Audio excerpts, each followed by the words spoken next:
у нас еще минута не потрачена. Ну ладно. Да, значит, я предварительно задам вопрос традиционной двуязычной аудитории. Пожалуйста, есть ли здесь кто-нибудь, кто не понимает по-английски? Один. Please, is there anybody who doesn't understand any Russian?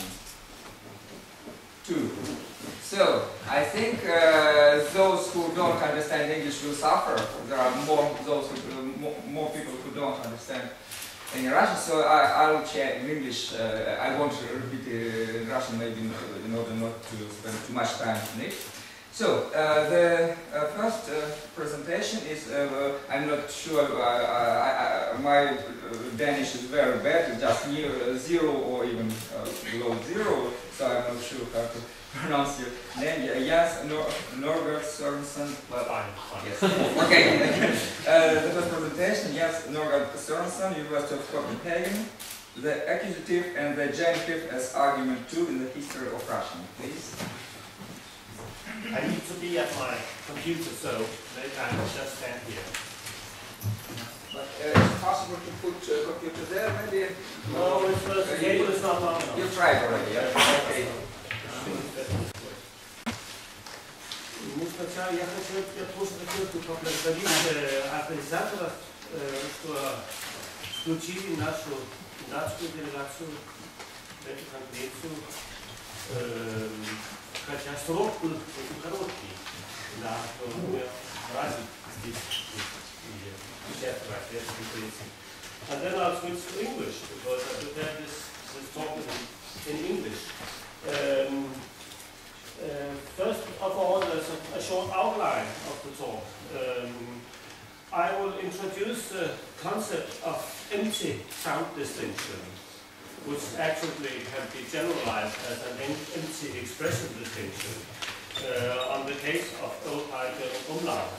And then I'll switch to the topic of my talk, which is on Old Russian syntax, and especially the distribution of the accusative and the genitive in the argument 2 position.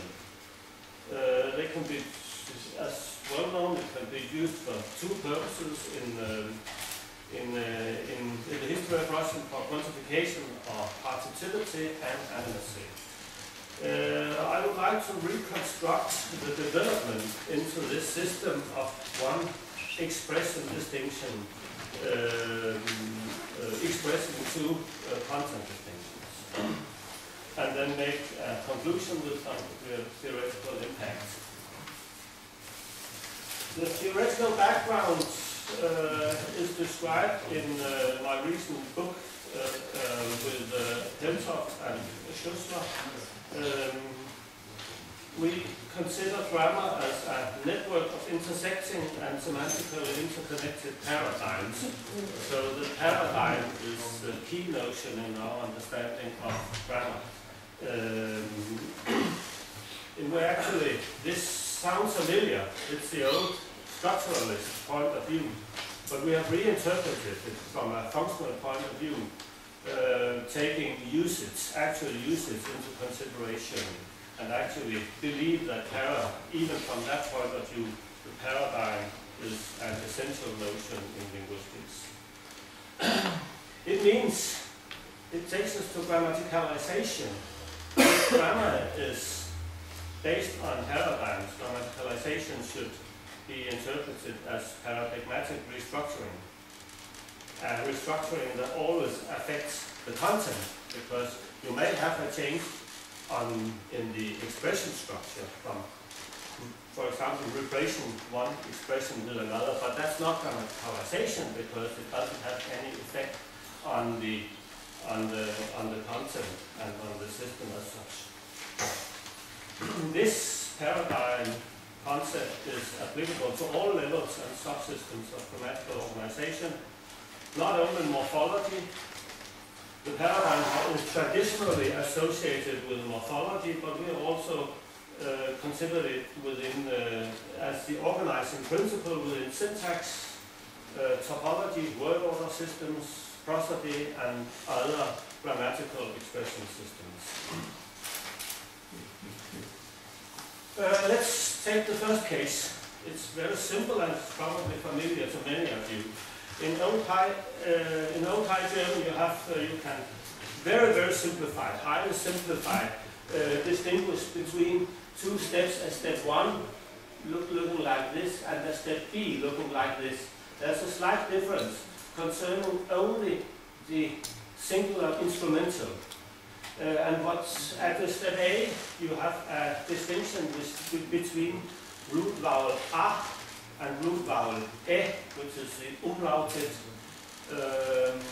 vowel, and it's distributed according to a sound law, so that you get the umlaut E when the vowel is followed by 1 or 2 consonants and an I or a J.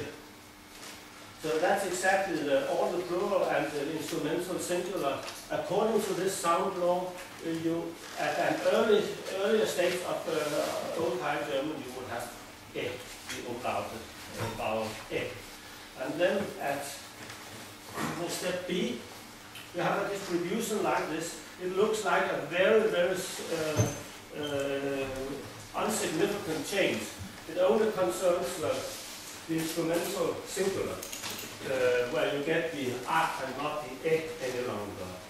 But this modest surface change actually covers a fundamental reanalysis.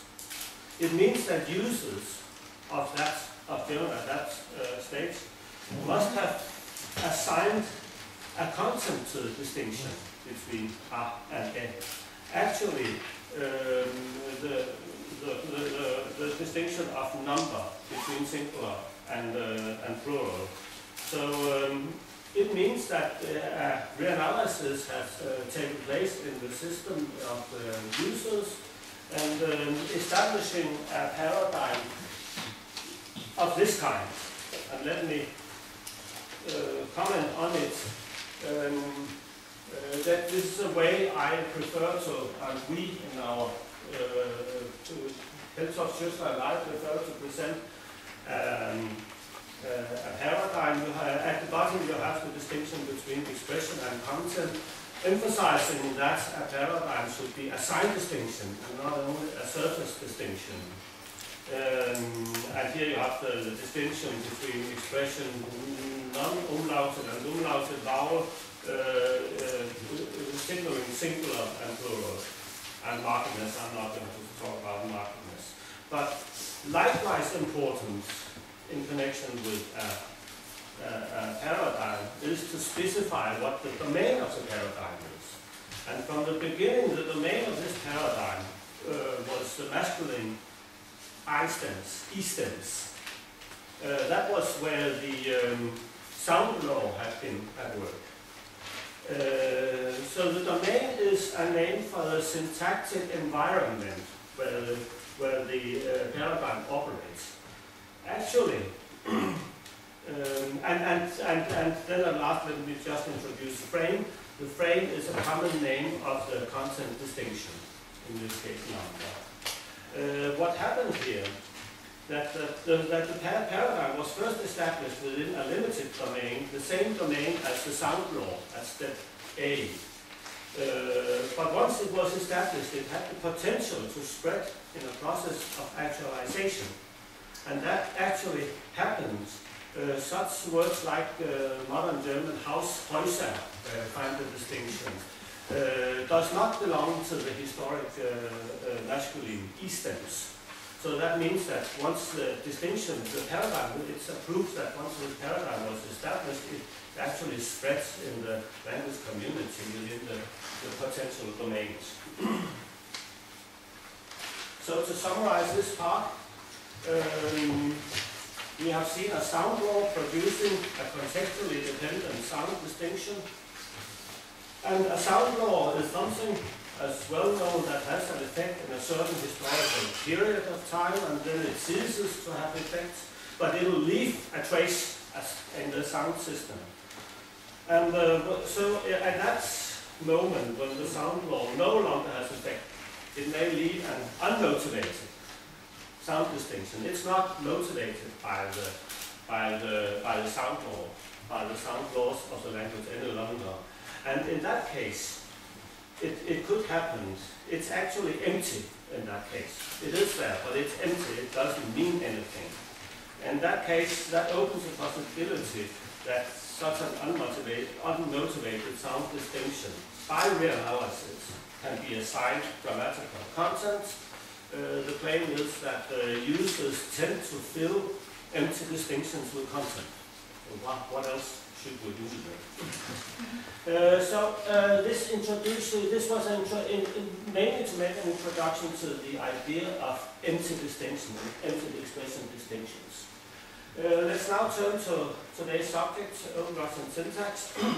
In Old Russian syntax differed pretty drastically from modern Russian syntax. Today you would say that Russian verbs actually have the feature of valency. Most Russian verbs have a very specific argument structure. They take one argument of a specific, one or two arguments, sometimes three, of a specific form. But that was not the case in Old Russian syntax. You have a lot of variation between, for example, verbs being capable of taking both accusative and genitive as the argument 2 and accusative dative, some accusative genitive dative and some accusative genitive instrumental, and it's actually a pretty confusing system, and I'll not go into the details about it. But I'll talk about the case of genitive and accusative as the argument 2. And very briefly, not to go too much into the details, I define argument 2 as the argument most closely connected syntactically to the verb, besides the subject. So the subject will be argument 1, and then you'll have an argument 2. And a lot of Old Russian verbs allow for both the genitive and the accusative as argument 2. And here's an example that has been analyzed by Vadim Grisko in his historical syntax of Russian. It's from the primary chronicle, the Leicester Chronicle, the Codex Laurentius, so it's some of the older manuscripts. Alexandra и дружина его казни, ому носа уресаша и ему очи выимаша. So you have nosa, the nose they cut off. I've translated some of the nose, because according to Vadim Grisko, this genitive can be interpreted in terms of quantification or partitivity, as he puts it. But in ochi, you have the accusative. So that's a distinction, but they are very similar. True, those are different verbs, but the constructions are very similar. So if this, and I agree with Vadim Grisko that this is a reasonable interpretation, so that would mean that it reflects a paradigm at this time of the language of this kind. And I call it a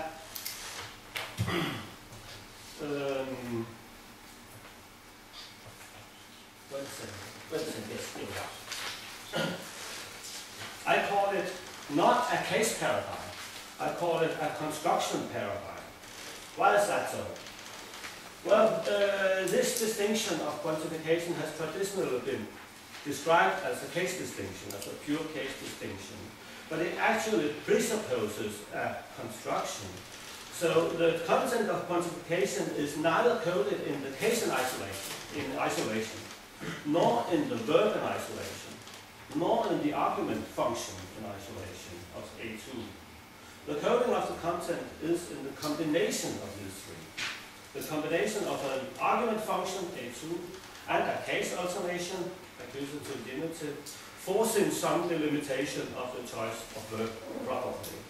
So the starting point in Russian, while you would say that the organizing point in modern Russian syntax would be the verb, because it has valency. I claim that the organizing background of Old Russian syntax would be the construction.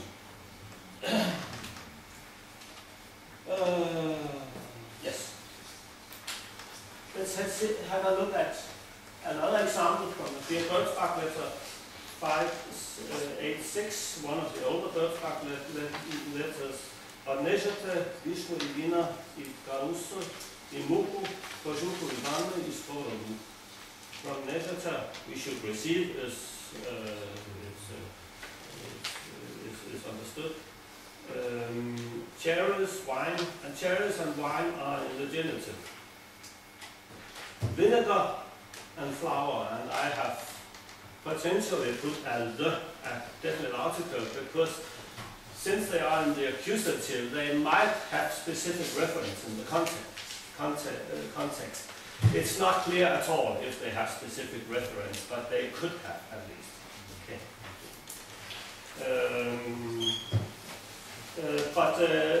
Anyway, the accusative would be the unmarked choice, and the genitive would be the marked choice.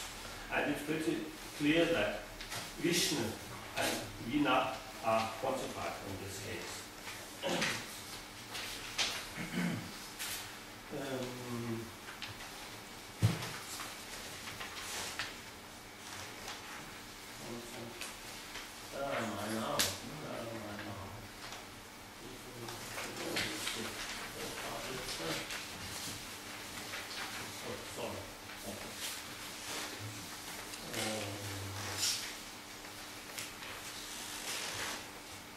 Yes, this was on quantification. Let's now turn to the analysis distinction, also expressed by the accusative genitive. And here are some early examples also from the primary clerical. It was lack of in the historical accusative, and you also find examples like the Brisla Voladiva, Otra Hosprayeka, Banjuka in the historical genitive. This has nothing to do with quantification, of course. This is the germ of the animative distinction in modern Russian. So what we have observed here in Old Russian is one distinction of expression signaling two different distinctions, very different distinctions of content. The content of quantification, and that is the older distinction. It's pretty clear that it has an Indo-European origin. There are some similar structures, phenomena in other Indo-European languages. On the other hand, you have animacy, and it's likewise quite clear that it is a new formation in Slav, the initial stages of which are reflected in the older text. How is this possible? Let's turn to modern Russian for a moment. Where do we find the quantification expression? Well, in examples like this, and unlike Old Russian, where we found an example like nos, the nose, the quantification distinction can only adapt to mass nouns in modern Russian. So it's much more restricted as to the domain as compared to Old Russian. So how do we reconstruct this development? Well, I propose a reconstruction in terms of three steps, which are all prehistoric, so they can only be attested to a certain extent. But I suppose that at some time in Old and Common Slavic you would have this quantification distinction working, like described here. And then at step 2, you see the only difference is that the A2 has no limitations here. At step 2, the A2 of the domain has been limited to mass nouns. What does this mean? Let's have a look at a very classical. Good. Very classical classification, noun classification, distinguishing between individuated and non-individuated nouns, and among non-individuated you can distinguish between abstract, collective, and mass nouns. That's pretty familiar in many descriptions of nouns. So what has happened, I claim, from step 1 to step 2, is that the quantification distinction has been limited from all nouns to mass nouns. That opens up for a reinterpretation of the distinction within the opposite domain of the nouns, namely the individuated nouns.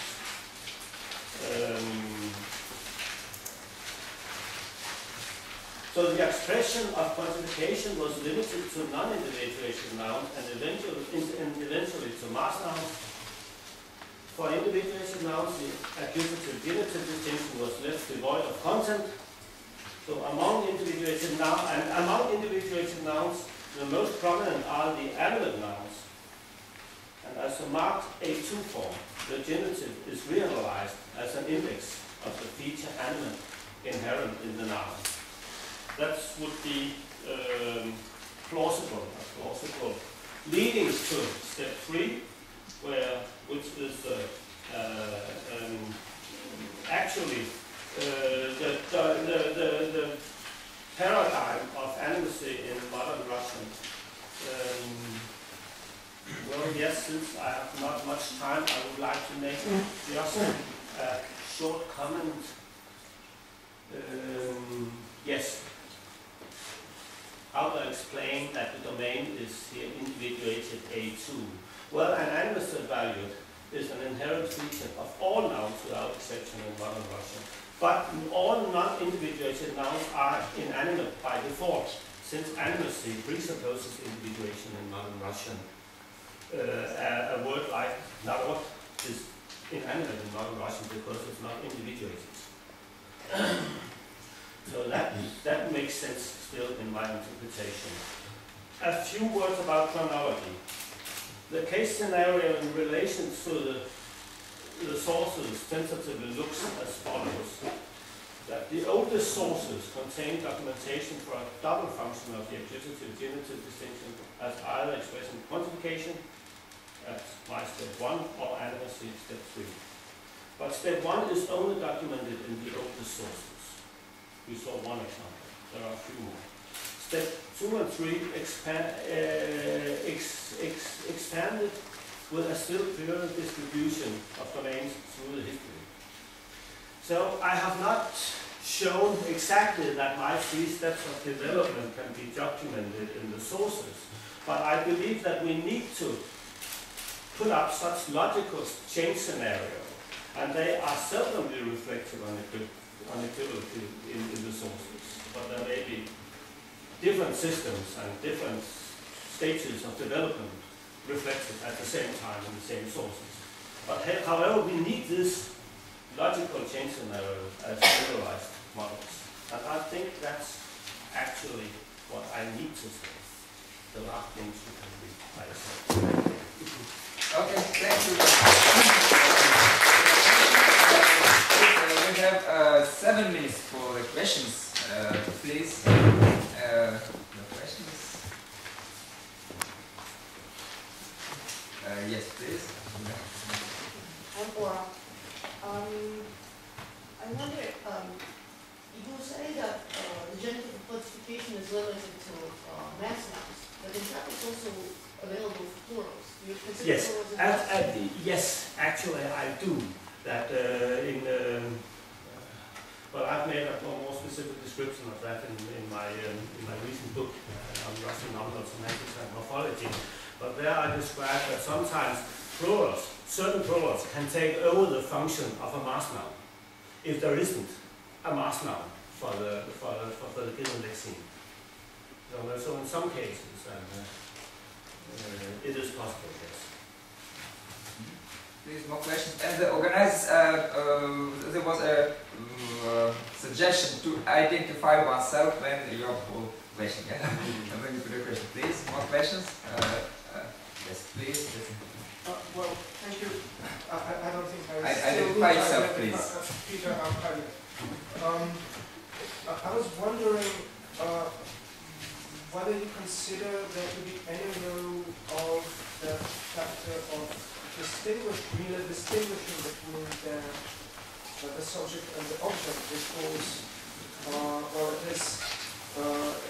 it is usually assumed that the falling together of the nominative and the accusative with masculine nouns was one of the triggers for this development, and anyway, we do not see the animate genitive only with those phenomenals, actually with a subset of those, which are not distinguished between normative and accusative morphological needs. So this also must be a factor.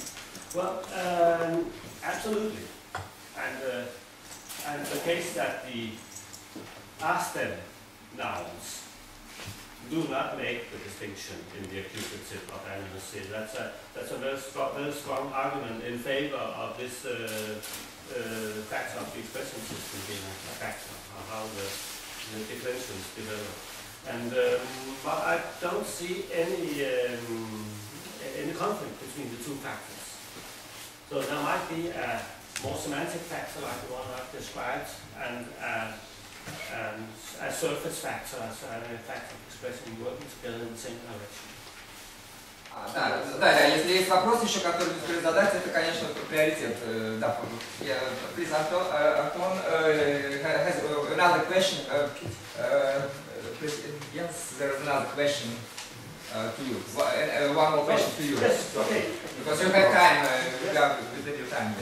Well, I would like to ask a question about different semantic roles which can be covered by accusative and genitive case in Old Russian and other Slavic languages.